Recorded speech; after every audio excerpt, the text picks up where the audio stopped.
Today we're showing you a 2019 Kubota B2650 tractor.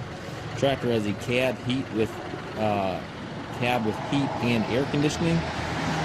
It also has a 60-inch belly mower with it and a quick attach LA534 front loader. Tractor only has approximately 100 hours on it. It is practically a new tractor. Has a skid steer cell hookup here for your bucket quick disconnect. Bucket looks practically new. The whole tractor really looks practically new.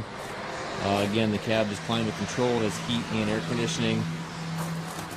60-inch belly mower, looks excellent. Has the turf tires, which are in great shape. Rear window defogger kit and also the rear wiper on this tractor. Has a 3-point hitch with the telescopic links here. 540 PTO, so you can put anything in the back here that you choose to. Well, if you're looking to do your chores in the comfort of a cab, certainly take a look at this tractor. Cab's nice and roomy. It's not tiny like some of these little tractors are. Just a super nice tractor. Hydrostat transmission, 3 ranges. It does have cruise control.